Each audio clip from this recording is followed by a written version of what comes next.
بسم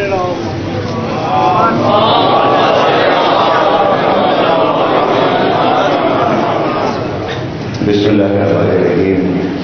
تمام تعریفیں اللہ کے لیے. درود اور سلام محمد علیہ وسلم.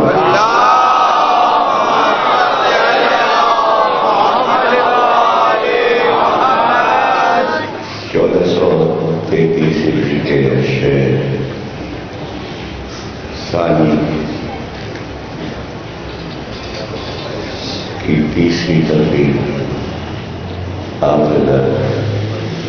امام بارگاہ کے دربار حسینی میں سماعت فرما رہے ہیں. سبحان اللہ. سیاست اور حکمت کے موضوع پر ہم گفتگو کر رہے ہیں، یعنی سیاسیات زمانہ اور حکمت معصومین.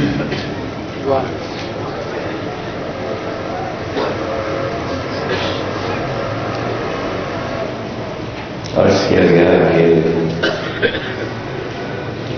سیاست زمانے کی طرف سے ہے اور حکمت پروردگار عالم. جب تک دونوں چیزوں کو ہم الگ الگ نہیں رکھیں گے دین سمجھ میں نہیں آئے گا. بے شک سیاست کے اصول انسانوں نے بنائے ہیں، اللہ نے نہیں بنائے،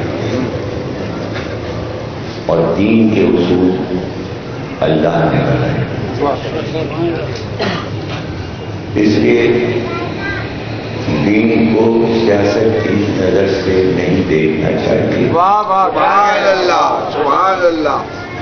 اور سیاست کے جو پیمانے بنے ہوئے ہیں ان پر دین کے کسی بھی رکن کو، کسی بھی گفتگو کو نہیں لانا چاہیے، اس لیے کہ اس کا نتیجہ کارآمد نہیں برآمد ہو، بلکہ جو دین کو مان رہا ہے اس کو نقصان پہنچے گا. دین کو تو کوئی نقصان نہیں پہنچے گا، لیکن جو دین قبول کیے بیٹھا ہے اگر وہ اپنی دنیا کی سیاست پر دین کو پرکھ رہا ہے تو اس کے ایمان کا نقصان ہوگا، اس کے عقیدے کا نقصان ہوگا. یہ چیزیں علمی صحیح یا بہت ہی فلسفیانہ صحیح یا عام ذہنی سطح سے بہت بلند صحیح، لیکن ہم کو کوشش کرنا چاہیے کہ ہم سمجھیں. ضروری ہے، اور یہ ضروری نہیں کہ جو نہیں جانتا وہ سمجھے، بلکہ جو جانتا ہے وہ بھی سمجھے. ہو سکتا ہے کہ کہیں جاننے والے کی فکر میں بھی کجی ہو اور وہ سیاست اور حکمت کو الگ الگ نہ کر سکا ہو. قرآن میں اللہ نے سیاست کو جس طرح وہی کی صورت میں اتارا ہے اس کو سمجھنے کی ضرورت ہے. اور وہ قرآن میں متعدد جگہ ہے، یعنی زیادہ تعداد میں ایک لفظ اللہ نے استعمال کیا ہے زمانے کی سیاست کے لیے، اور اس لفظ کو سمجھنا ضروری ہے. اور وہ لفظ ہے مکاری. تو اللہ دنیا کی سیاست کو اچھی نظر سے اگر دیکھتا تو قرآن میں تعریف کرتا ہے، بلکہ اس نے مذمت کی، اور اللہ کی نظر میں سیاست جو ہے وہ مکر ہے. بے شک. ومکر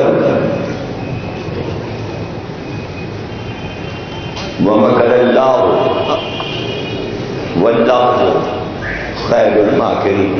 سبحان اللہ سبحان اللہ. سورہ آل عمران کی 54ویں آیت ہے. اور یہاں پر یعنی ابتدا میں ہی آگے چلے جائیے تو یہ آیت اور یہ لفظ 20-25 جگہ اللہ نے اس کا ذکر کیا ہے. تو کہہ رہا ہے کہ انہوں نے مکر کیا، یعنی اللہ کہہ رہا ہے مکر کیا، تو اللہ نے بھی اس کا جواب مکر سے دیا. اللہ نے بھی مکر اللہ وہ مکر انہوں نے مکر کیا، مکر اللہ نے مکر کیا. واللہ خیر ماکرین، ماکرین کا خیر تو میں تو اس نے خیر کا لفظ رکھ کے یہ بتایا کہ لفظ ایک ہی ہے. دنیا والے جب مکر کریں گے تو وہ سیاست ہے، اور اللہ وہی عمل کرے تو وہ حکمت ہے. وہ حکمت ہے. اور یہ آیت جہاں پر استعمال ہوئی یہ حضرت عیسیٰ کا قصہ بیان ہو رہا ہے. اور سورہ آل عمران میں چونکہ مباہلے کے واقعے سے پہلے جو گفتگو ہے عیسیٰ سے سرکار کی، اس سے پہلے جو تعارف ہو رہا ہے حضرت عیسیٰ کا قرآن میں سورہ آل عمران میں، تو وہاں ذکر کیا ہے اللہ نے کہ حضرت عیسیٰ نے یہ کہا کون ہے جو اللہ کے دین کی مدد کرے گا اور کون ہے جو ہماری مدد کرے گا. حضرت عیسیٰ نے فرمایا. تو اب وہ انصار اللہ کے نام سے اللہ نے ان کا نام رکھا کہ جو نصرت کے لیے حضرت عیسیٰ کے تیار ہو گئے، اور انہیں انصار سے بنا نصارہ، یعنی ان کو نصارہ کہا جانے لگا جو مددگار عیسیٰ اور مددگار دین قرار ہے. اور اس میں سے 12 ہوتے کہ جو حواری کہلائے. حواری حضرت عیسیٰ کے 12 حواری جو ان کے وفادار تھے، جو ان کے ساتھ تھے. تو حواری کا لفظ جو استعمال ہوا وہ حور سے ہے. حور عبرانی لفظ ہے. حور کے معنی ہے سفید رنگ، سفید صاف و شفاف، اس سے ان کو حواری کہتے ہیں. اب اس کی وجہ کہ کیوں کہا گیا سفید و شفاف، تو 3 صورتیں بیان کی گئی کہ وہ لوگ 12 حواری جو تھے وہ 2 بھی تھے، چونکہ وہ کپڑوں کو دھو کر سفید کر دیتے تھے، اس لیے اور سے ان کو حواری کہا گیا.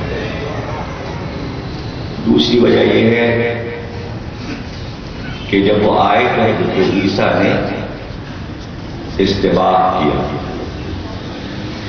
یعنی انہیں غسل دیا اور انہیں شفاف کر دیا. وہی غسل جو تھا جو سفید و شفاف ان کو بنا دیا، یا انہوں نے اپنے دلوں کو سفید و شفاف کر دیا. صفائی قلب کے معنوں میں ان کو حواری کہا. بعد میں وہ عیسائیوں کیا رسم ہو گئی غسل دینے کی، جسے بپتسمہ کہتے ہیں. یعنی زعفران سے زعفران چھڑک دیتا تھا پادری عیسائیوں پر کہتا تھا پاک ہو، تم ہمارے دین کے رنگ میں رنگ ہے۔ تو اس کے جواب میں اللہ نے اسی سورہ آل عمران میں کہا کہ صبغۃ اللہ، کون سا رنگ رنگ رہے ہو؟ سب سے اچھا جو اللہ کا رنگ، صبغۃ اللہ یعنی اللہ کا رنگ۔ اللہ کے رنگ سے اچھا کون سا رنگ ہو سکتا ہے جو تم رنگ رہے ہو، بپتسمہ کر رہے ہو، استقبال کر رہے ہو؟ تو اس لیے وہ ہماری کا تیسری روایت یہ ہے کہ جب حضرت عیسیٰ کو حضرت مریم نوکری کے لیے رنگریز کے پاس لے گئے اور رنگریز نے ان کو ملازم رکھ لیا اور وہ قریب کے گاؤں میں چلا گیا اور اس نے حضرت عیسیٰ سے کہا کہ یہ کپڑے ہیں سفید ہیں اور ان کو ان رنگوں میں رنگنا ہے۔ تو حضرت عیسیٰ نے وہ جو پانی آگ پہ رکھا تھا گرم دیگ جو رکھی تھی رنگنے کی، اسی دیگ میں انہوں نے جتنے رنگ تھے سب ڈال اور جتنے کپڑے تھے وہ بھی ڈال دیے۔ تو جب وہ آیا تو اس کو پتہ چلا کہ جتنے ڈبے ہیں رنگ کے سب خالی ہو گئے اور جتنے کپڑے وہ سب اس میں دیگ میں چلے گئے رنگنے کی۔ تو اس نے سر پھر کیا، جب اس نے شور کیا تو دکان میں بہت زیادہ رش ہو گیا، مجمع ہو گیا اور لوگ گھسے پڑتے تھے دیکھنے کے لیے کہ یہ ہوا کیا ہے اور رنگریز سے کیوں لڑائی ہو رہی ہے، استاد اور شاگرد کی لڑائی کیوں ہو رہی، یہ دیکھنے کے لیے۔ تو اسے کہنے لگا کہ تم نے ہمارا نقصان کر دیا۔ تو عیسیٰ نے کہا زیادہ پریشان ہونے کی ضرورت نہیں ہے، جو رنگوں کی چٹ تم نے کپڑوں پہ لگائی تھی وہ چٹ بتاتا جا کہ وہ کس رنگ کی ہے، دکھاتا جا۔ اور حضرت عیسیٰ اس چٹ کے ذریعے اس کپڑے کو نکالتے جاتے تھے اور وہ کپڑا اسی رنگ میں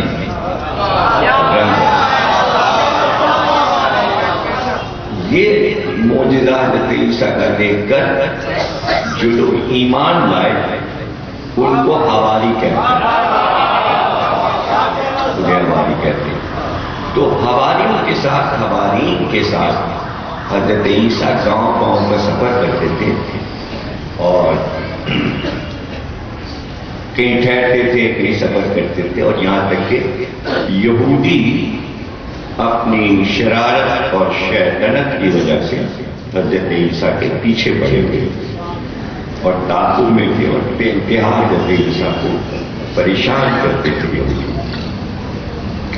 اس لیے وہ جگہ بدلتے رہتے تھے اپنے ان 12 ساتھیوں کے ساتھ۔ اور آخر میں ایک وقت ایسا آیا کہ حضرت عیسیٰ نے اپنے حوارین سے کہا کہ میں تم لوگوں کو وصیتیں کرتا ہوں اور تم اطراف عالم میں پھیل جاؤ، تم 12 اطراف عالم میں پھیل جاؤ، مختلف جگہوں پر چلے جاؤ تاکہ اس دین کی ترویج کر سکو، اس لیے کہ اب یہ ہمارا اس زمین پر آخری لمحات کا ایک موقع ہے۔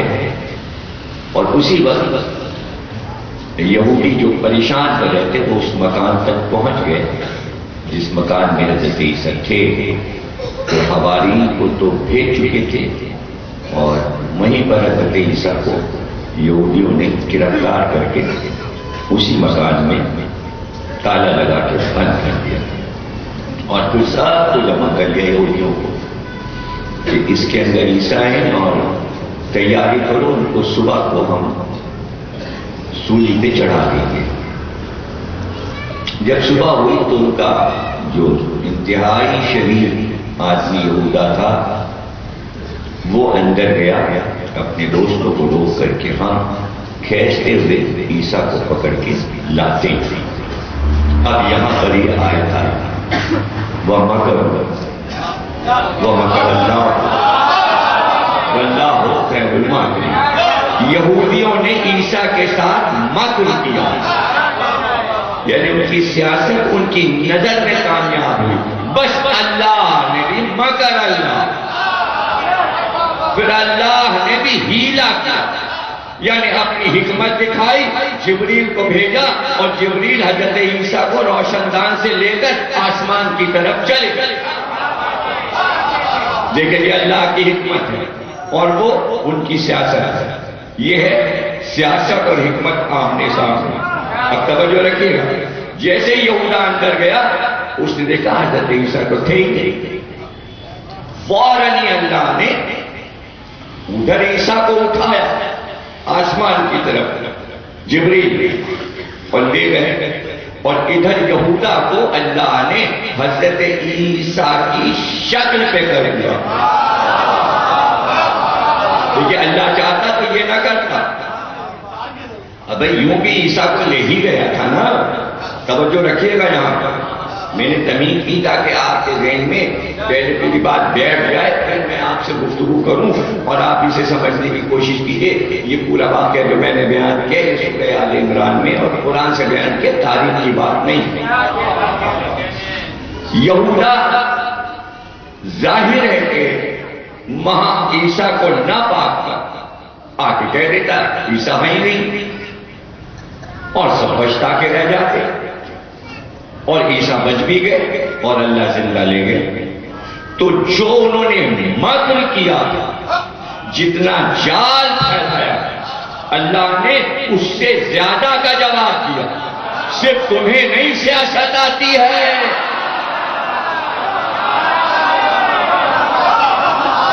توجہ نہیں، صرف تمہیں سیاست نہیں آتی ہے. اس لیے علی میں نہج البلاغہ میں کہا کہ اگر اذن ہوتا پروردگار کا تو میں دیکھتا کہ اس کے حاکم کے سامنے مجھ سے زیادہ بڑا سیاستدان کون ہے.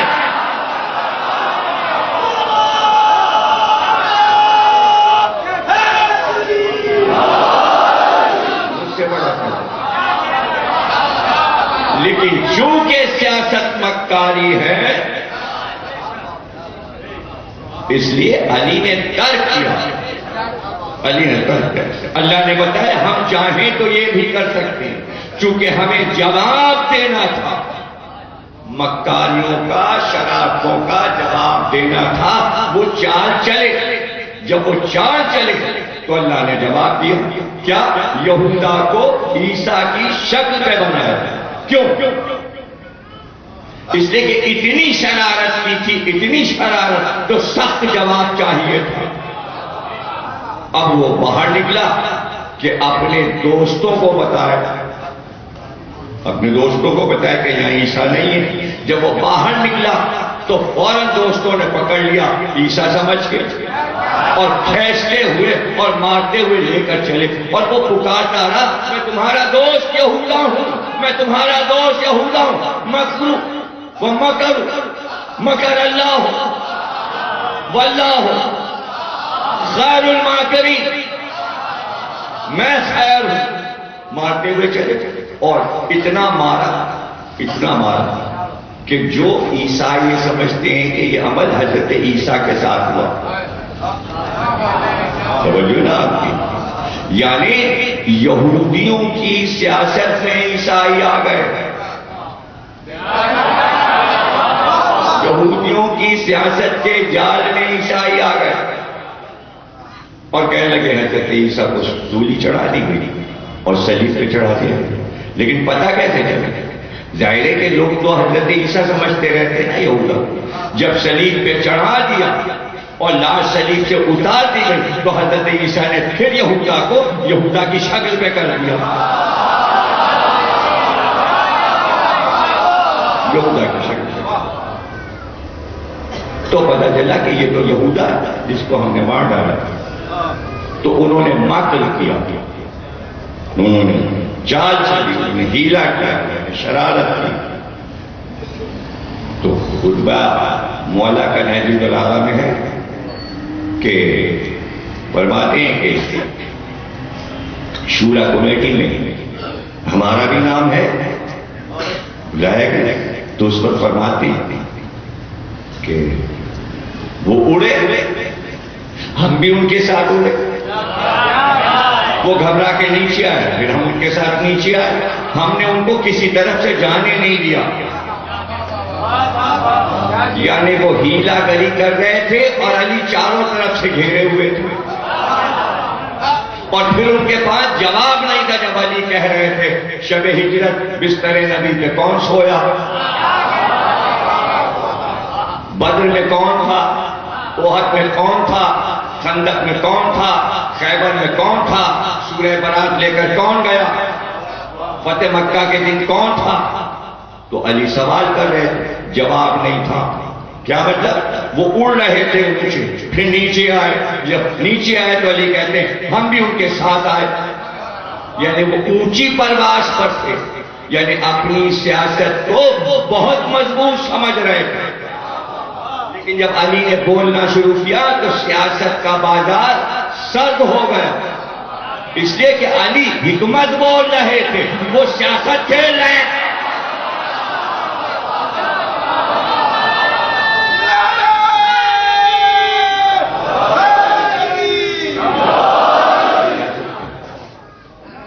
تو اب وہی دماغ میں بیٹھ گیا اور انہوں نے کہا بھائی عیسیٰ تو خدا کے بیٹے.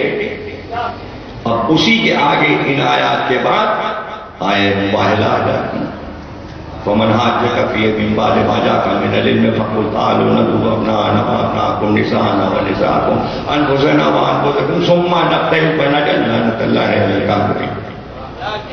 یعنی وہ اس سیاست میں ملوث ہو کر نبی کے سامنے آئے. توجہ ہے نا؟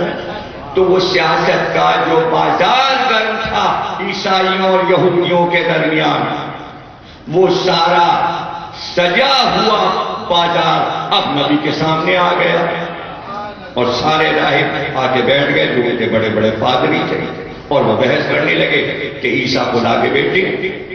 اللہ نے کہا ان سے کہو، دیکھیے وہ چل رہے تھے سیاست، یہ ہے اللہ کی حکمت، ان سے کہو. اب میں ابھی اسی وقت تیسری مجلس سے حکمت کے معنی ابھی میں نے نہیں بتایا، اسی وقت بتاؤں گا تاکہ حکمت کے معنی معلوم ہو جائیں، تاکہ آنے والی تقریریں اور آپ کے لیے آسان ہو جائیں. اللہ نے کہا ان سے کہو، وہی ہوئی، مسلسل وہی ہو رہی ہے، اور سورہ آل عمران میں جو آیات ہیں وہ آ رہی ہیں. ان سے کہو کہ کیوں ہیں عیسیٰ خدا کے بیٹے؟ کہ اس لیے کہ باپ نہیں. اللہ نے کہا ان سے کہو کہ آدم کے بھی تو باپ نہیں ہے، تو جس کے باپ نہ ہو وہ خدا کا بیٹا ہو جاتا ہے. اور عیسیٰ کے تو ماں تھی، آدم کے تو نہ باپ نہ ماں، انہیں زیادہ حق ہے کہ وہ اللہ کے بیٹے ہو جائیں. دیکھیں یہ ہے حکمت، اس کو سمجھ لیجیے. یہاں پہ میں رک رہا ہوں، میں یہ بات سمجھا دوں کہ حکمت کی صورتیں کیا کیا ہیں.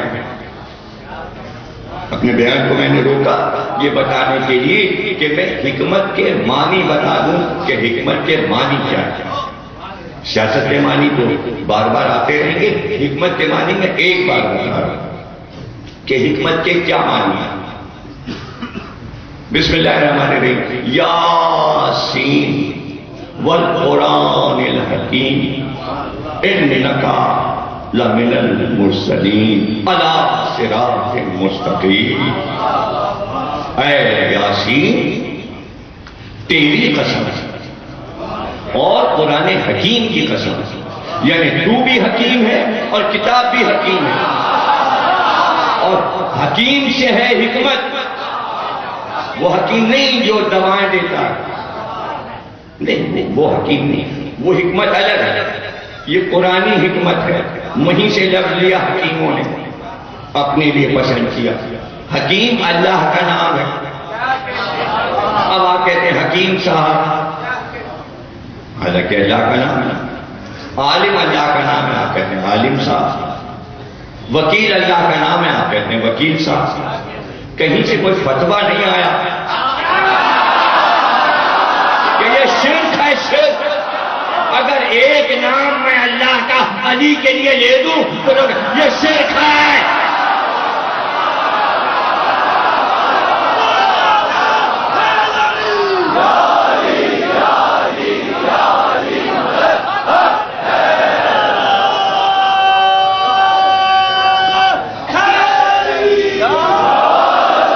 یہاں پر آ کے کیوں حالانکہ یہ سب کو معلوم ہے کہ اللہ کے جتنے نام ہیں اللہ کے، اور جتنے لوگوں کو یاد ہے، اس کے لیے حکم یہ ہے کہ اکیلا نام نہ رکھو، اس کے باوجود جو سمجھدار ہیں وہ اس کے ساتھ کوئی نام لگاتے ہیں۔ ستار اللہ کا نام ہے، غفار اللہ کا نام ہے، لیکن اس کے ساتھ ایک لفظ لگا دیتے ہیں عبد الغفار، عبد الجبار، چونکہ حکم ہے۔ لیکن یہ نادانی دیکھیے کہ وہ غفار، جبار، حکیم، عالم، وکیل، یہ حکم کے خلاف ہے، یہی ہے شرک۔ پتہ چلا جہاں جہاں یہ لفظ اللہ کے استعمال ہو رہے تنہا، سب کی زبان پہ شرک جاری ہے، شرک کر رہی ہے امت، اور ہم کہتے ہیں علی کا یہ نام ہے، تو آپ ہم کو کہو شرک کیا، شرک کیا۔ تو پتہ چلا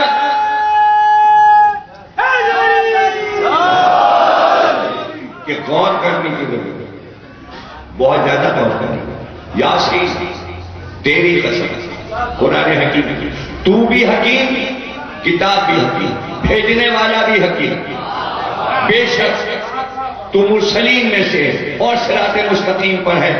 جو آیات میں نے پڑھی سورہ یاسین کی، اس کا ترجمہ پیش تو بھی حکیم، کتاب بھی حکیم، بھیجنے والا بھی حکیم۔ اس کو یاد کر لیجیے تو میں آگے بڑھوں۔ نبی حکیم، کتاب حکیم، اللہ حکیم، یعنی تینوں حکمت میں برابر ہیں۔ اللہ کی حکمت، قرآن کی حکمت، رسول کی حکمت۔ تو کیا ہے حکمت؟ حکمت کے معنی کیا ہے؟ حکمت کسے کہتے ہیں؟ ایک یہودی عالم آیت اللہ پوری اللہ مقاموں کے پاس آئے عراق میں نجف، اور اس نے کہا کہ میں آپ سے مناظرہ کرنے آیا ہوں۔ آیت اللہ کوئی نے کہا کہ کس موضوع پر؟ کہا حضرت موسیٰ کی نبوت پر آپ سے میں مناظرہ کرنا چاہتا ہوں، میں اپنے مذہب کا عالم ہوں۔ تو آیت اللہ کوئی نے فوراً کہا کہ بھئی حضرت موسیٰ کی نبوت پہ کیا مناظرہ اور بحث ہو سکتی ہے؟ اس لیے تو وہ ایک ایسے نبی تھے کہ جن کے پاس کوئی معجزہ ہی نہیں تھا۔ تو وہ غصے سے کانپنے لگے اور اپنی نشست سے اٹھ کے کہنے لگا کہ یہ کیسی بات کر رہے ہیں آپ، اتنے بڑے عالم ہیں اور آپ ایسی بات کر رہے ہیں؟ ارے آپ کے قرآن میں 50 معجزے حضرت موسیٰ کے ہیں، ان کا عصا اژدہا بن گیا، ان کے ہاتھ میں ید بیضا تھا، وہ بھی معجزہ تھا، انہوں نے کوہ پہاڑ کو ہوا میں بلند کر دیا، انہوں نے یہ معجزہ دکھایا، انہوں نے یہ معجزہ دکھایا، کوئی دور پہ جاتے تھے، اللہ سے باتیں کرتے تھے۔ قرآن میں تو جگہ جگہ حضرت موسیٰ کے معجزے ہیں۔ آیت اللہ کوئی نے کہا بیٹھ جائیے، اب ہم آپ سے مناظرہ کریں گے۔ اب بیٹھیے، آپ گفتگو ہوگی۔ اس نے کہا میں آپ کا مطلب نہیں سمجھا۔ کہنے تو مطلب سمجھ لیجیے، جب آپ نے کہا تھا کہ موسیٰ کی نبوت پر آپ ہم سے بحث مباحثہ کریں گے، اگر میں آپ سے کہتا کہ گفتگو قرآن کی روشنی میں ہوگی تو آپ منع کر دیتے کہ ہم قرآن کو نہیں مانتے، ہم تو توریت کو مانتے ہیں۔ جب آپ نے اقرار کر لیا کہ قرآن موسیٰ کی نبوت پر دلیل ہے تو آئیے قرآن سے بات ہوگی۔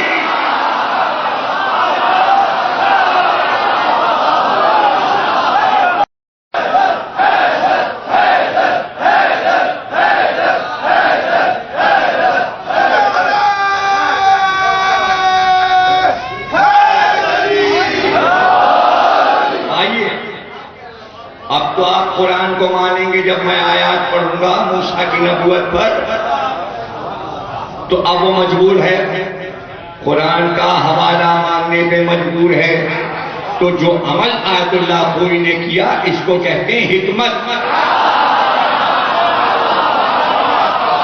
کچھ دیر کے لیے آدمی یہ سمجھے کہ حقیقت سے خوئی نے انکار کر دیا کہ قرآن میں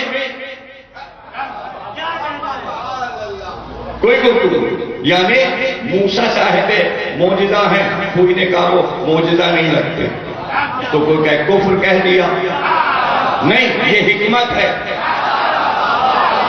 جب تک آپ اس واقعے کو ذہن میں نہیں رکھیں گے یہ بات سمجھ میں نہیں آئے گی کہ اللہ کیا کہہ رہا ہے۔ کیا اللہ یہ کہہ رہا ہے کہ آدم خدا کے بیٹے ہیں؟ نہیں، اپنے ہی بنائے عقائد کو اللہ اس طرح حکمت میں کہہ رہا ہے کہ اگر عیسیٰ کو خدا کے بیٹا ہونے کا حق ہے تو آدم تو پہلے ہے، تو ہو نہیں گیا خدا کے بیٹے۔ تو ہماری خطابت میں جو جملے آتے ہیں لوگ اسے پکڑتے ہیں، وہ پکڑنے والے جملے نہیں ہیں، اسے کہتے ہیں حکمت، وہ ہے حکمت۔ تو اگر کوئی حکمت ہی نہ سمجھے تو ہم کیا کریں؟ اگر کسی کی سمجھ میں حکمت تو اس کے معنی حکمت کو سمجھنا ضروری ہے، یا پھر آپ حکمت کو سمجھ کر اس کے اندر اپنی سیاست ڈال رہے ہیں۔ پھر سمجھ لیجیے حکمت کے لغوی معنی یہ ہے کہ جب بات ہو جائے تو دوسرا اس کا جواب نہ لا پائے، جس چیز کا جواب نہ آ پائے اسے کہتے ہیں حکمت۔ تو جب جواب نہیں ملتا تو رخ سیاست کی طرف موڑ دیا جاتا ہے، اور سیاست کیا ہے؟ وہ مکر، انہوں نے مکر کیا، انہوں نے سیاست کھیلی حکمت کے سامنے، تو اللہ نے جواب دیا۔ تو اب ظاہر ہے کہ یہ جو جواب دیا تو تھوڑی دیر کے لیے آدمی گھوم جائے کہ یہ کیا ہے، یہ ایسے ہی ہے۔ انہوں نے دلیل سامنے دیکھ لی کہ ہاں بھائی ہم نے تو یہ کبھی سوچے ہی نہیں، سامنے کی بات ہے کہ آدم کے بھی تو باپ نہیں ہے۔ یہ ہم نے کون سی کمزور دلیل قائم کی کہ چونکہ عیسیٰ کے باپ نہیں ہیں تو وہ خدا کے بیٹے ہو گئے؟ پہلے کیوں نہیں سوچا تھا کہ آدم کے بھی تو باپ نہیں ہیں؟ نہیں سمجھا، یعنی سامنے کی مثال موجود تھی، اللہ نے سامنے کی مثال اٹھا کے رکھی، تو یہ بھی تو ہے۔ یہی ہے ہماری خطابت کہ ساری باتیں عالم اسلام کے سامنے ہیں، چھوٹی چھوٹی یاد نہیں رہتی، ہم یاد دلا دیتے ہیں بذریعہ حکمت سیاست کو۔ سمجھے نا کیا ہے؟ اس نے کہا سلونی، بوڑھی عورت نے کہا سلونی کیسے؟ تم نے کیسے کہا؟ تم نے سلونی کیسے کہا؟ میں سوال کرتی ہوں، 2 سوال کیے، وہ عاجز آ گیا، آخر اس نے کہا میرے ایک سوال کا جواب بھی تو نہیں دے سکا، آخری سوال کرتی ہوں، یہ بتا یہ سر پہ جو تیرے امامہ بندھا ہے روز باندھتا ہے تو؟ بغداد کا بہت بڑا عالم تھا، روز باندھتا ہے، یہ بتا دے اس میں کتنے بند دیتا ہے تو؟ بات سامنے کی تھی لیکن اس کی حکمت تھی، نہیں پتا سر پہ بوجھ ہے کتنی بار لپیٹا گیا نہیں پتا، اپنے سر کی چیز نہیں پتا، اسے کہتے ہیں حکمت، یعنی وہ عاجز ہو گیا، بے ہوش ہو گیا اور ممبر سے گر گیا۔ یہ علی والی تھی، یہ فاتح بن کے مسجد سے نکل گئی، فاتح بن کے مسجد مشہور ہے، امام ابو محمد تھے جنہوں نے یہ دعویٰ کیا تھا سلونی، ان کا کہ علی کے علاوہ کوئی کہہ نہیں سکتا۔ تو سوال یہ ہے کہ آپ جب تک ان باریکیوں اور ان نزاکتوں کو نہیں سمجھیں گے، دیکھیے یہ سیاست ہے کہ بنی اسرائیل جو پریشان کر رہے تھے حضرت عیسیٰ کو، تو صرف حضرت عیسیٰ کو نہیں پریشان کیا، اس سے زیادہ حضرت موسیٰ کو پریشان کیا، وہ سب سیاست تھی۔ اللہ نے اس کا جواب حکمت سے دیا، اللہ نے ہر جواب حکمت سے دیا۔ ایک عورت تھی، اس کے دو امیدوار تھے، دونوں آپس میں سگے چچا زاد بھائی تھے. ایک نے رشتہ دیا، اس نے منع کر دیا، اس لیے کہ وہ فاسق تھے اور فاجر تھے. دوسرے چچا زاد بھائی نے رشتہ دیا، قبول کر لیا، اس لیے کہ وہ متقی تھا. شادی ہو گئی. شادی کی رات فاسق نے اپنے چچا زاد بھائی متقی کو مار ڈالا اور لاش اٹھا کے ایک دوسرے قبیلے میں پھینکایا، اور وہاں پہنچ کر سرانے بیٹھ کے رونے لگا، میں اس کا وارث ہوں اور ان قبیلے والوں نے مار ڈالا اس کو، مجھے اس کا خونبہ چاہیے. اب کیا ہو گیا؟ سارے قبیلے والے نکل آئے کہ بھائی ہم اس کے قاتل نہیں. اللہ نے حضرت موسیٰ پہ وحی کی کہ ان قبیلے والوں سے کہو، بنی اسرائیل سے سب سے کہو، ایک گائے خریدے، ایک گائے خریدے. گائے کو عربی میں کیا کہتے ہیں؟ بقرہ. بقرہ. الحمد کے بعد پہلا سورہ کون؟ سورہ بقرہ. اس لیے اس سورہ کا نام سورہ بقرہ کہ یہ واقعہ جو میں نے شروع کیا وہ اس میں ہے. اس واقعے کی وجہ سے اس کا نام سورہ بقرہ. سمجھے نا؟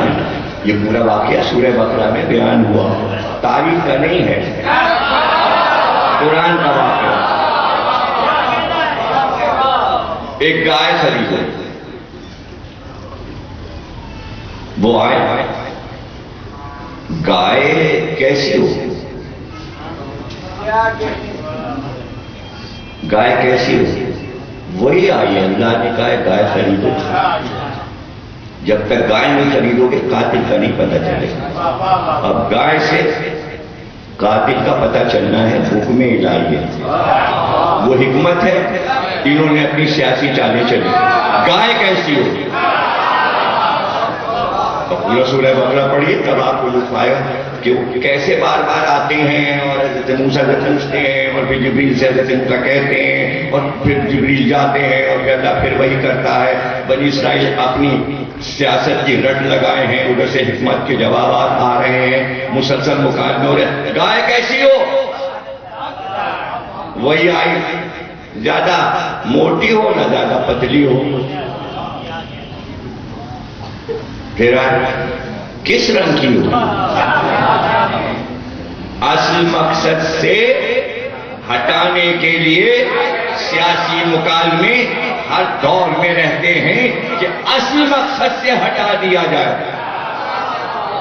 اس لیے رخ موضوع کا بدل دیا جائے، مقصد ختم ہو جائے. اور پوری قوم کس رنگ کی ہو؟ وہی آئی. مٹمیلی ہو، بوری ہو، زرد رنگ کی ہو، نہ زیادہ گہرا زرد رنگ ہو نہ بہت ہی پانی جیسا ہلکا زرد رنگ ہو. زرد ہو، دور سے چمکے، آنکھوں کو اچھا لگے. اللہ کو بھی تو دیکھیے، اس کی حکمتیں بھی تو دیکھیے. وہ مزے لے رہے تھے، وہی کے ساتھ مذاق کر رہے تھے. اللہ کہتا ہے یہ مکاری کر رہے تھے.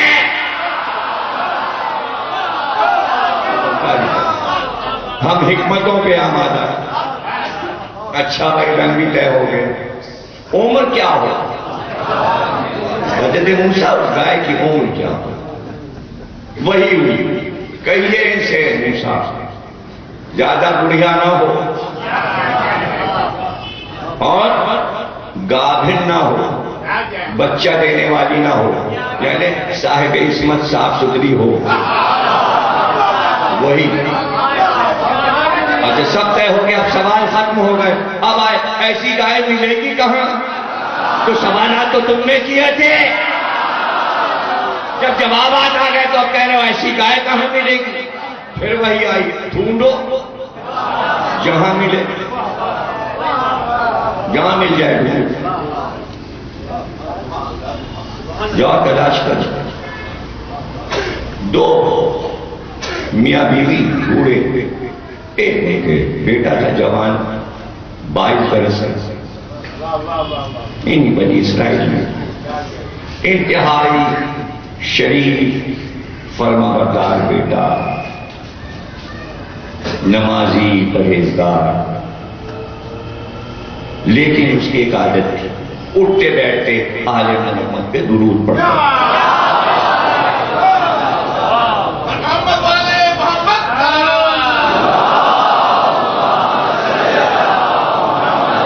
اب یہ یاد رکھیے گا کہ بنی اسرائیل یہودیوں میں دو گروہ تھے، اور گروہ اس بات پہ ہوئے تھے کہ اللہ نے کہا تھا ان سے کہیے کہ توحید کے بعد آخری نبی کی نبوت کو مانے اور پھر ولایت علی کو مانے. تو کچھ لوگ یہ کہہ کے الگ ہو گئے جنہیں دیکھا ہی نہیں انہیں ہم کیسے مانیں، اور کچھ لوگوں نے حضرت موسیٰ کے کہتے ہی ولایت علی کو قبول کر لیا تھا. تو دو گروہ تھے، ایک ولایت علی والے اور ایک جنہوں نے ولایت علی نہیں مانا تھا. دو گروہ میں بنی اسرائیل بٹے ہوئے تھے. یہ نوجوان اور اس کے ماں باپ ولایت علی کے گروہ میں تھے، اس لیے کہ آل محمد کو مانتے تھے تو تسبیح پڑھتے تھے. اب آپ کسی بھی کتاب میں پڑھیے، کسی سے پوچھئے کہ بھئی ہم دولت مند بننا چاہتے ہیں، کوئی تسبیح بتا دیجئے، تو ایک ہی تسبیح آپ کو کتابوں سے پتہ چلے گی کہ صبح سے شام تک ہر نماز کے بعد درود کی تسبیح پڑھو. دن بھر میں 100 بار درود پڑھ لو، اتنی دولت ملے گی کہ تمہیں پتہ ہی نہیں کہاں سے چھپر پھاڑ کے ملے گی، آسمان سے برسے گی، گھر تمہارا بھر جائے گا. وہ 22 برس کا تھا لیکن روزانہ درود کی تسبیح پڑھتا تھا. تو دیکھا باپ نے کہ بڑا فرما بردار اور تجارت کرتا تھا اس کا باپ، بیٹا ہاتھ بٹاتا تھا. تو جو کچھ وہ بیچتا تھا مال، تو ایک دن جو سوداگر آیا تو 70,000 کا سودا تھا. جب سودا طے کر دیا بیٹے نے تو اندر وہ کنجی خزانے کی لینے گیا تو پتہ چلا کنجی باپ کے تکیا کے نیچے اور باپ سو رہا. اسے واپس آ کے وہ سودا منسوخ کر دیا. تو میں یہ نہیں کر سکتا کہ میں تکیا کے نیچے سے کنجی نکالوں، میرے باپ کی نیند خراب ہوگی. اس نے وہ سودا ٹھکرا دیا. جب باپ کو پتا چلا کہ اس نے اتنا بڑا سودا میری فرما برداری میں ٹھکرایا تو اس بوڑھے کے پاس ایک گائے تھی، وہ اس کو بہت چاہتا، وہ اس کو نوجوان کو دے دی کہ آج سے یہ گائے تمہاری. وہ گائے جو تھی ان خوبیوں کی تھی جو اللہ نے قرآن میں بیان، جو رنگ اللہ نے بتایا وہی تھا، جو عمر بتائی وہی تھی، جو خوبیاں اس گائے میں تھی اسی رنگ کی وہ تھی. ڈھونڈتے ڈھونڈتے ڈھونڈتے اس کے گھر تک پہنچ گئے. دیکھا تو وہ گائے اس کے دروازے پر. سب نے یلغار کی کا یہ گائے ہمارے ہاتھ پہ. تو ماں نے اس نے کہا کہ اتنے لوگ، جبکہ ہم بیچ نہیں دے اور اتنے لوگ خریدنے آ گئے، اس میں کوئی خاص بات کہہ دو کہ 50,000 سے کم کی نہیں دیں گے، یہ تو بہت مہنگی ہے. اللہ نے کہا تھا موسیٰ سے کہ جو بھی قیمت وہ گائے والا مانگے وہ ادا کرنا پڑے گی، وہ ادا کرنا پڑے گی. اتنی دیر رہتے تھے موسیٰ بھی پہنچ گیا. وہ عورت پھر باہر نکلی، اس نے کہا خود نبی بھی آیا ہے، قوم تو آئی ہے میری گائے خریدنے. بیٹے سے اس نے کہا قیمت بڑھا دو، موسیٰ آئے ہیں 1 لاکھ کر دو. اب ان کا اصرار بڑھنے لگا. بوڑھی قیمت بڑھاتی رہی اور بیٹا ماں سے پوچھتا رہا کیا قیمت بڑھا. آخر میں ماں نے کہا دیکھو ان سے آخری بات کہہ دو گائے اس طرح نہیں ملے گی. پوری قوم سے کہہ دو اور موسیٰ سے کہہ دو اس شرط پہ گائے ملے گی کہ جب یہ حلال کر دی جائے جس لیے تم لے جا رہے ہو اتنی قیمتی ہماری گائے تم حلال کرنے لے جا رہے ہو تو ہم اتنے سستے میں نہیں دیں گے.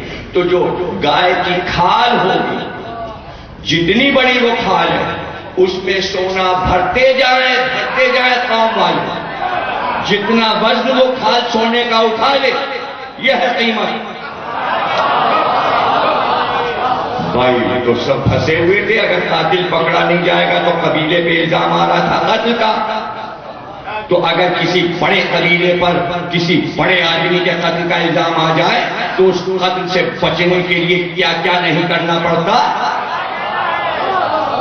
تو وہ سمجھدار لوگ ہیں جو اپنے قبیلے سے قتل کو ٹال دیں کہ ہم قاتل نہیں ہیں. تو یہ تو اچھی بات ہے نا کہ صفائی دے دی جائے کہ قاتل ہم لوگ نہیں ہیں.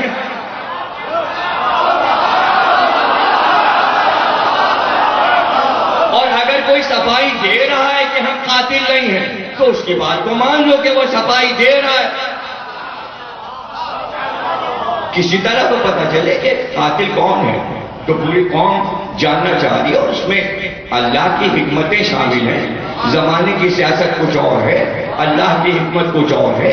بیچ میں چونکہ نبی موجود ہے اس لیے اللہ نبی کی وجہ سے قوم کو بچانا چاہتا ہے, امت کو بچانا چاہتا ہے. آپ بات کیوں نہیں سمجھ رہے؟ اگر موسیٰ نہ ہوتے تو اللہ قوم کو چھوڑ دیتا, جاؤ ایک دوسرے کو مارو, کچھ بھی کرو. آتی تو کوئی ہے ہی نہیں تمہارے پاس جو سمجھ میں آئے گا. لیکن موسیٰ اور موسیٰ کی امت ہے.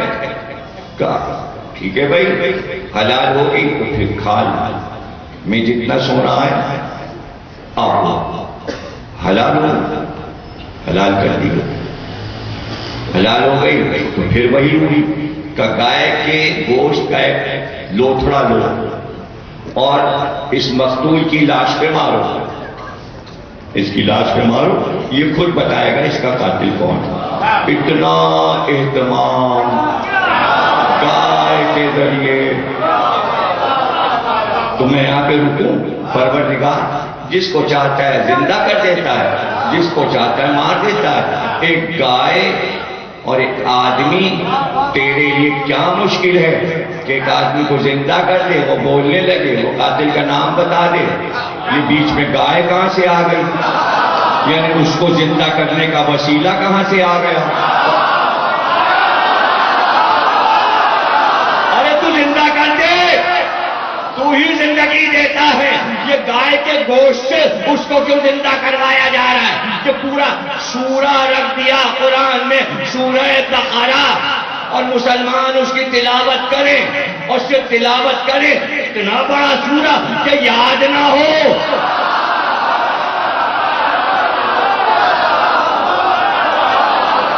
اور صرف گائے کے لیے.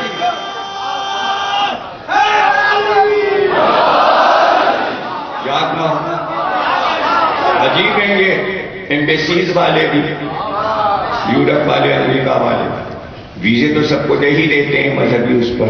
ہم جا رہے ہیں صاحب نماز پڑھانے, ہم جا رہے ہیں مجلس پڑھنے, ہم جا رہے ہیں تراویح پڑھانے. تو ان کے کچھ طریقے ہیں, وہ 2-3 سوال کر کے پتہ لگا لیتے ہیں کیا ہے یہ کام کرنے جا رہا ہے یا بہانہ کر کے جا رہا ہے. تو لوگ یہاں سے جاتے ہیں تراویح پڑھانے بھی امریکہ جاتے ہیں. تو اب وہ جاتے ہیں, انٹرویو ان کا سورہ بقرہ سنائی,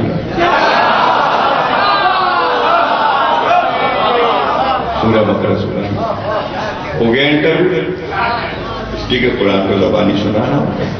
تو اب جسے یاد ہے وہی جائے گا, جسے نہیں یاد. اب تو دنیا میں جسے سورہ بقرہ نہیں یاد وہ امریکہ نہیں جا سکتا, تو جنت میں وہ کیا جائے گا جسے سورہ بقرہ نہ یاد ہو؟ سوچیے. ابھی دعوے ہیں وہاں تو حافظ قرآن کے دعوے ہیں. رسول اللہ کے دور میں تو سبھی حافظ قرآن تھے, وہاں کی بات ہو گئی. اب یہاں کی کام لوگوں کو سورہ کوثر نہیں یاد ہوتا, پیچھے یاد ہوتا ہے. اگر بچپنے میں یاد کرا دیا تو یاد ہو گیا، ورنہ سورہ قل والا نہیں یاد ہوتا صحیح طریقے سے. رحمان ملک نے پڑھا تھا سورہ قل والا،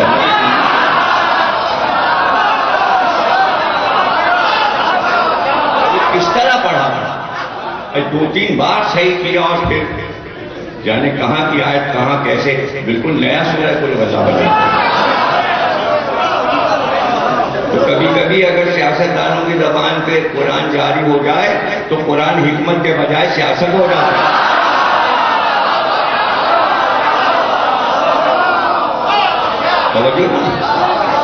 تو ایک گوشت کا لوتڑا کاٹ کے اس کی لاش پہ مارا گیا، نہیں بولا.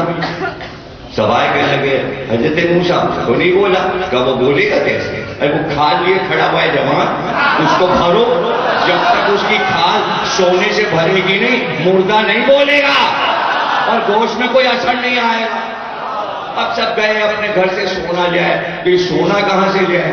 ارے بھائی جب فرعون غرق ہوا تھا تو بنی اسرائیل نے فرعون کا محل جو لوٹا تھا سارا سونا لوٹ کے لائے تھے، تو چوری کا سونا تھا، اللہ نے وہ سارا جمع کروایا. تو کہتے ہیں کہ اس واقعے کے بعد بنی اسرائیل مفلس ہو گئے. ایک گائے کے چکر میں ساری دولت وہ 22 سال کا لے گیا. کون؟ جو ولایت علی والا تھا.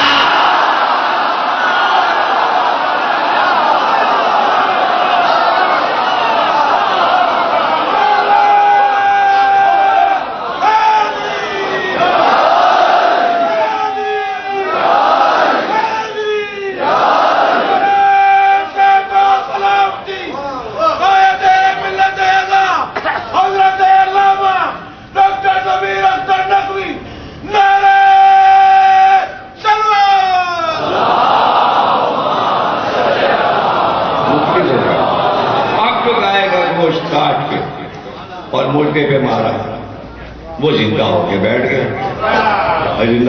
گیا، اور باتیں کرنے لگے.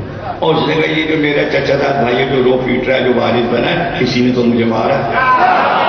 قاتل پکڑا گیا اور پوری قوم اس قتل سے بری ہوئی. یہ اتنا بڑا واقعہ کہیے یا چھوٹا سا واقعہ؟ اس گائے کی وجہ سے اتنا بڑا سورہ بقرہ.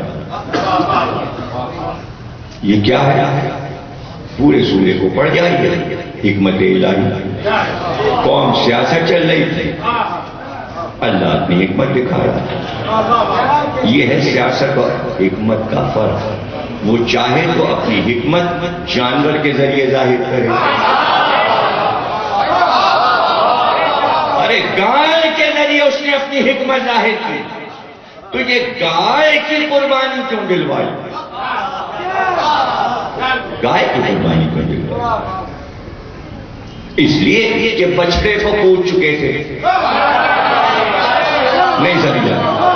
وہ بچڑا جو پوجا گیا حضرت موسیٰ نے جلوا کر اس کی خاک دریا میں بہا دی اور کہا اب پانی پیو. یہ ہو گیا ہوا. تو بچڑا تو جلا کے خاک کر دیا گیا. کہیں ایسا نہ ہو کہ بچڑے کی اماں کی پوجا شروع ہو جائے تو پہلے ہی ہاتھ سے حلال کروا دیا. کیونکہ مصر، ہندوستان، یونان سب جگہ گائے پوجی جا رہی تھی اور گائے ماتا تھی. ارے اسی گائے کے چکر میں تو پاکستان بنا. بہت سے لوگوں کو معلوم ہی. مسلمان کہتے تھے ہم تو گائے کھائیں گے، ہندو کہتے تھے ہماری مائیں ہم حلال کرنے نہیں دیں گے. اس پہ جھگڑے شروع ہوئے. ان کا جواب ہے گائے کا گوشت نہیں کھانے دو گے تو ہم پاکستان بنائیں گے. یہاں کے خوب گائے کاٹی، اتنی کاٹی. ان کو دیکھیے، ان کا یہ تو بھاگ ہے، سب چلے گئے، گائے کا جھگڑا ہی ختم ہو گیا. ہندوؤں نے دیکھا یہ تو سب چلے گئے وہاں خوب گائے کھا رہے ہیں. تو انہوں نے کیا کیا؟ جتنی ان کی مریل گائے ہوتی ہیں امائیں ان کی، وہ سب جے پور کے راستے ہٹا کے اور بقرعید میں کتنے کی لائیں؟ 2 لاکھ کی لائیں، 3 لاکھ کی لائیں ہیں. جس کو دیکھو گائے. بکرے سے بھیڑ سے اب پاکستان والے گائے پر آ گئے. اس کی ویڈیو بنتی ہیں یوٹیوب پر. ساری گائیں کراچی کی جو ہیں کیسے گرائی جاتی ہیں, کتنے لوگ مل کے گراتے ہیں, کتنے لوگ اس کو پکڑے رہتے ہیں, دم کون پکڑے رہتا ہے, ٹانگے کون پکڑتا ہے. اگر تم کوئی چھوڑ دے تو وہ پھر اگر آدھی بھی گردن کٹ گئی تو پھر وہ اٹھ جاتی ہے, پھر وہ بھاگتی ہے, پھر پبلک اس کے پیچھے پیچھے بھاگتی ہے, اور پھر اس کو پکڑنا ہوتا ہے, اور پھر وہ سینگ سے مار رہی ہوتی ہے, اور پھر پورا ویڈیو بن رہا ہوتا ہے یہ قربانی ہو رہی, قربانی ہو رہی, قربانی ہو رہی, اور گائے گلی گلی گلی گلی, یعنی گائے کی پوجا ہو رہی ہے. یہ پوجا ہی تو ہے, پیچھے پیچھے بھاگنا جلوس بنا کے. تو گائے کے جلوس نظر نہیں آتے, گھوڑے کے جلوس نظر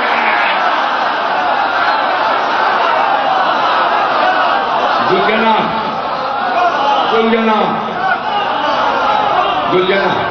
ارے بھائی یہ جو سورہ گائے والا ہے اس میں تو صرف گائے کے حلال کرنے کا حکم ہے, اس لیے اس سورے کا نام ہے بقرہ. کوئی گائے کے قصیدے نہیں لکھے ہیں, گھوڑے کے تو قصیدے لکھے ہیں. بنا دیا دے زبان تیز دوڑتے گھوڑے کی قسم, وہ گائے کی قسم نہیں کھائی گئی, مگر یہاں گھوڑے کی. گھوڑا افضل ہے گائے سے, بکرے سے, بھیڑے سے, دمبے سے. آیا تھا اسماعیل کی جگہ, مگر اس کا قصیدے خوانی قرآن میں نہیں ہوئی. دمبا ایسا تھا, دمبے کی قسم, دمبا ویسا تھا, گائے ایسی, بھیڑ ایسی, بکرا ایسا, کسی جانور کا قصیدہ نہیں. قصیدہ اللہ نے صرف گھوڑے کا پڑھا. تو لوگ اسی پہ چڑھ جاتے ہیں, اسی پہ چڑھ جاتے ہیں, تو گھوڑے کے پیچھے پڑے ہوئے. تو یوٹیوب پر بھی یہی بحث ہے, کیوں کہہ دیا, یہ کیوں کہہ دیا کہ گھوڑا قابل احترام. یہاں تک آگے سجدہ. ابھی سجدہ کیا, کیسا سجدہ, سجدے کے کیا معنی, سجدے کے معنی تعظیم. جب نماز میں ہو تو اللہ کا سجدہ, جب الگ سے لفظ استعمال ہو تو معنی بدل گئے. 2 لاکھ لفظ کو بیٹھے بیٹھے سنا دوں کہ دین کے ایسے ہیں جو آپ استعمال کرتے اور کوئی آپ کو ٹوکتا نہیں کہ یہ غلط جگہ استعمال کر رہے ہو. قابل احترام لفظ ہے قرآن کا, انی جاعل فی الارض خلیفہ. کتنا پاک لفظ ہے خلیفہ. بدعت ہے اگر کوئی کراچی میں کہتا لیکن مجھ سے خلیفہ گیری مت کیجیے, تو خلیفہ گیری, یہ کہاں چلا گیا لفظ. تو اس پہ تو اعتراض نہیں ہے, سجدے کا لفظ ہٹ جائے تو اعتراض ہو گیا. قرآن کا لفظ ہے خلیفہ, قرآن کا لفظ ہے ولی, قرآن کا لفظ ہے امام. جانے کہاں کہاں آپ استعمال کرتے ہیں. مسجد کے امام صاحب ہیں, امام صاحب, تو وہاں تو اعتراض نہیں. اور سجدے کا لفظ ہٹ گیا. سجدے کا لفظ تو اللہ نے خود ہٹایا, کوئی تھوڑی ہٹائے گا. اپنے کو کروا رہا تھا, آدم کو کروا رہا. کہا ادھر ہو آدم, آدم کو سجدہ کرو, آدم کو سجدہ کرو, مجھے نہیں, آدم کو کرو, آدم کو. یہ قبلہ کیوں بدلا, سمجھ میں نہیں آیا قبلہ نے قبلہ کیوں بدلا.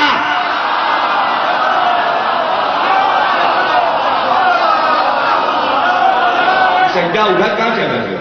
یہ یعقوب یوسف کے دربار میں پہنچے تو بیٹے کو سجدہ کیوں کیا, ان کا یہ تعظیمی ہے, تو آپ نے کہہ دیا تعظیمی ہے. تو اگر ہم نے چھپ کے سلینا کو چوم لیا تو آپ کے تعظیمی سجدہ سمجھ میں نہیں آتا. نماز کا سجدہ اور ہے, تعظیم کا سجدہ اور ہے. سجدہ کیا ہے, صرف پیشانی کو زمین پہ رکھ دینا نہیں, ذرا سے خم سجدہ, ذرا سے جھکنا سجدہ. اور یہ شاعری میں جو سجدہ استعمال ہو رہا ہے اس کا کیا ہوگا. کبھی سارے مصرے جمع کر لیجیے شاعروں کے. شیخ پڑھے محراب حرم میں پہرو دگانا جپتے ہیں میر تقی میر. شیخ پڑھے محراب حرم میں پہرو دگانا جپتے ہیں. سجدہ اس ایک تلے کا ان سے ہو تو سلام کریں. سجدے تو سبھی کر رہے ہیں. میر کہہ رہے ہیں ویسا سجدہ جو دیکھ کے نیچے ہوا کر کے کوئی دکھائے تو سجدہ تو وہ ہے, تمہارے سجدے سجدے نہیں ہیں.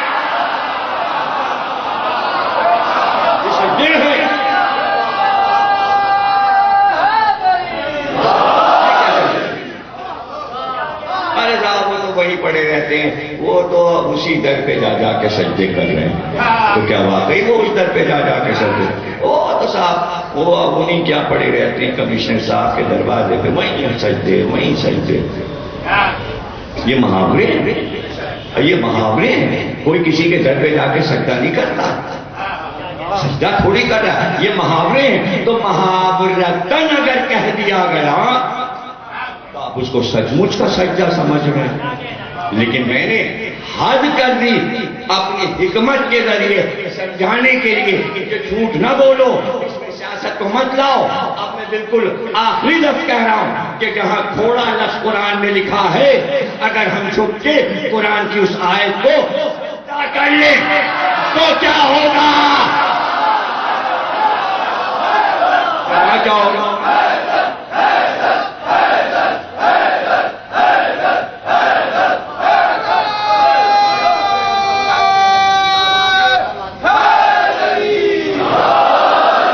کیا ہوگا؟ یہ تو گھوڑا ہے، سورہ کہف میں جو کتا ہے اس کی تعریف ہے، تو جہاں سورہ کہف میں کتا لکھا ہے اگر ہم ہاتھ رکھ کے چوم لیں اور قرآن کی آیت ہے تو آپ کہو گے شرک ہو گیا، بدعت ہو گئی، یہ کیا کیا؟ قرآن میں لفظ بندر بھی ہے،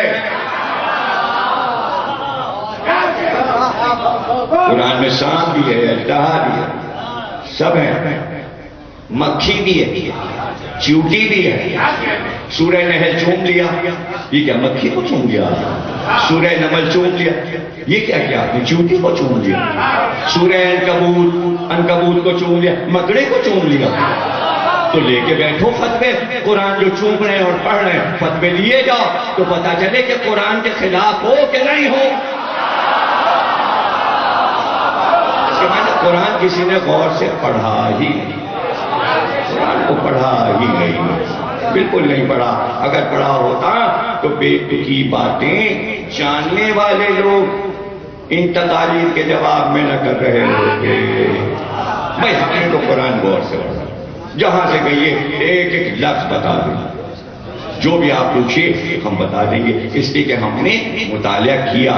آپ کو کرنا چاہیے، جن سے آپ کو اعتراضات ہیں ان کو غور سے کرنا چاہیے، حالانکہ وہ سب ہم سے چھوٹے ہیں عمر میں اور ان کو ہم سے بحث نہیں کرنا چاہیے۔ بلحاظ عمر بھی یہ دیکھنا چاہیے کہ ایک ہوتی ہے سیر، کہ کتنے دن کتابوں کی سیر کی، ایک ہے پڑھنا، ایک ہے رٹنا، ایک ہے سیر کرنا، یعنی کتنے کتب خانے دیکھ چکے، کتنی کتابیں دیکھ چکے، کتنے مذاہب کی کتابیں دیکھ چکے۔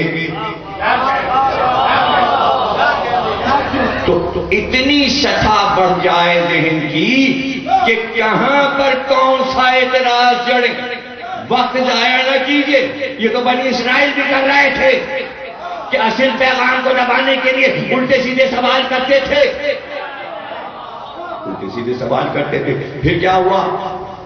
قاتل پتہ چل گیا اور وہ لے گیا سونا، اور یہ ثابت ہو گیا کہ جو درود پڑھے اللہ اس کو ایسی جگہ سے خزانہ بھیجتا ہے کہ اس کو پتہ نہیں ہوتا کہ کدھر سے آئے گا۔ تو سورہ بقرہ نہ گائے ہے نہ بنی اسرائیل، سورہ بقرہ ولایت علی کی مدح ہے، درود شریف کی مدح ہے۔ تو اصل نظر وہاں رکھیے، یہ ہے حکمت الہی۔ اللہ قصے سناتا ہے گائے، بیل، بکری، بھیڑ کے، لیکن اس کا مقصد ہے کہ کسی راہ سے علی کی ولایت کو منوائے۔ یہ ہے حکمت، یہ ہے حکمت معصوم، یہ ہے حکمت الہی۔ آپ کی نظر یہ ہے ولادیات ذبحن، تیز دوڑتے گھوڑوں کی نہیں، اللہ یہ بتانا چاہ رہا ہے تیز دوڑتے گھوڑے تو عرب والوں کو پسند تھے، اس لیے میں قسم کھا کے بتا رہا ہوں تمہارے گھوڑے نہیں، یہ گھوڑا اس لیے پسند آیا کہ اس پر علی بیٹھا تھا اور اس دن مسئلہ ولایت علی کا تھا۔ تو قرآن میں کسی کی بھی تعریف، کہیں بھی تعریف ہو رہی ہے تو اس کے پس منظر میں علی ہے، آل محمد، یہی ہے حکمت الہی۔ یہی ہے حکمت الہی، جسے آپ دمبا سمجھے اور اس کی شبیہ بنا کے فریج میں رکھ کے کھانے لگے، وہ دمبا آپ کے لیے ہوگا کہ شبیہ بنا کے کھا لو، وہ دمبا آیا اس لیے کہ حسین کی مداح ہو۔ یہ ہے حکمت الہی، یہ حکمت الہی، یہ سب حکمت الہی ہے۔ وہ وسائل پوچھنا نہیں ہے، بتانا ہے عباس کا عالم کیا ہے۔ وہ ید بیضا نہیں ہے، بتانا ہے علم کا پنجہ کیا ہے۔ یہ حکمت الہی ہے، اس طرح بتایا، اس طرح سماج۔ جب آپ قرآن کو اس نظریے سے پڑھیں گے کہ دل میں محبت اہل بیت ہو تو بات سمجھ میں۔ آپ سورہ علم پڑھتے ہیں، زندگی گزر گئی آپ کی سورہ علم 5 وقت نماز میں پڑھتے ہوئے، بغیر سورہ علم کے نماز نہیں ہوتی ہے، کوئی فاتحہ سورہ علم کے بغیر نہیں ہوتا۔ کون سا مسلمان ہے جس کو سورہ علم نہیں یاد؟ لیکن خطبہ غدیر پڑھیے، رسول اللہ نے فرمایا کہ یہ سورہ علم علی کی شان میں آیا ہے۔ یہ ہے حکمت الہی۔ آپ بحث میں لگے ہوئے ہیں، ساری تعریف عالمین کے رب کی، وہ جو یوم دین کا مالک ہے اور صراط مستقیم تک آتے آتے بعد، اور جن پر ہم نے اپنی نعمتوں کو تمام کر دیا اور جنہیں نعمتیں عطا کر دیں، یہاں آ کے پتا چلا کہ واقعی رسول اللہ نے صحیح فرمایا کہ یہ سورہ علی کی شان میں اترا ہے، اس لیے کہ یوم دین کے مالک وہی ہیں، اور عالمین اور رب میں جو رشتہ ہے وہ علی ہے۔ اگر بیچ میں علی نہ ہو تو اللہ سے بندوں کا رشتہ نہیں جڑتا۔ الحمدللہ رب بالعالمین بے 2 بار استعمال ہوا، آدھا عالمین کی طرف ہے، آدھا اللہ کی طرف ہے، اور علی نے کہا وہ بے میں ہوں۔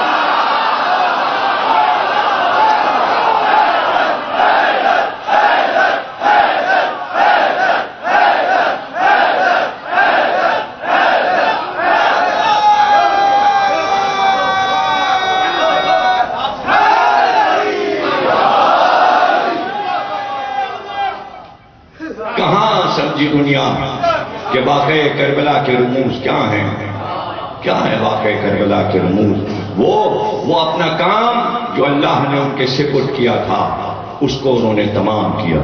دنیا جب بھی سیاست کھیل رہی تھی، آج بھی سیاسی نظر سے کربلا کو دیکھنے کی کوشش کرتی ہے، نہیں، حکمت کی نگاہ سے دیکھو، پھر واقعہ کربلا صحیح سمجھ میں آ جائے گا، پھر صحیح سمجھ میں آ جائے گا کہ خود ابن اسیر مورخ بڑا ہے، کہتا ہے ایسا منظر ہم نے نہیں دیکھا۔ وہ منظر راوی کی زبانی کہتا ہے کہ راوی بیان کرتا ہے کہ ہم نے یہ منظر ہی نہیں دیکھا کہ 11 محرم کی صبح کربلا میں قیامت آ گئی، جب اہل حرم لاشوں پر آئے، گریا سے یہ عالم تھا کہ کربلا کی زمین ہلنے لگی، اتنا بیویوں نے ماتم کیا، اتنا گریا کیا لاشوں پر، اللہ اکبر، کہ ہر بیوی اپنے وارث کا لاشا اٹھا کر بیٹھ گئی۔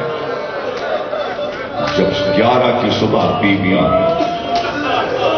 یہ منظری رات بھر بیویاں صحرا میں بیٹھی رہی، اور جیسے ہی سید سجاد نے صبح کی اذان دی اور بیویوں نے خاک پر صبح کی نماز پڑھی، کس صبر و شکر سے شہزادیوں نے نماز پڑھی، اور اب جو نبی پر سلام کر کے بیویاں اٹھی تو سیدھے مقتل کا رخ کیا۔ اب کیا منظر بیان ہو کہ قاسم کی لاش پہ ام فروا گر پڑی، علی اکبر کی لاش پہ ام لیلا گر پڑی، اللہ، زینب نے اپنے آپ کو حسین کی لاش پہ گرا دیا، یہ ہے میرا بھائی انطاخی، یہ ہے میرا بھائی جس کو میری ماں نے دھوپ سے بچایا، اپنی چادر کے سائے میں پالا، یہ ہے میرا بھائی۔ بجناب ہو گئی تقریر، آخری جملے رو تو لینے دیتے اسیروں کو، وارثوں کو لاش پہ گریا تو کر لینے دیتے، ماتم تو کرنے دیتے۔ ایک بار پسر سعد نے حکم دیا چاروں طرف سے مقتل کو گھیر لو، تلواریں اپنی نکال لو اور تمام لاشوں کے سر کاٹ کاٹ کر نیزوں پہ چڑھا دو، اس لیے کہ حاکم کے پاس یہ سر نیزوں پہ لے کے چلنا ہے جلوس کی شکل میں۔ اور چمکتی ہوئی تلواریں اشتیا نے جب نکالی تو یہ عالم تھا کہ شمر کہتا جاتا تھا اب اس کا سر کاٹو، اور بیویاں لاشے سے لپٹ جاتی۔ آخری جملہ جب علی اکبر کا سر کاٹنے کے لیے قاتل آیا تو ام لیلا لاش پہ جھک گئی، کہا میرا گلا کاٹ لے، یہ ہم شکل نبی، میری گوشت کا پلا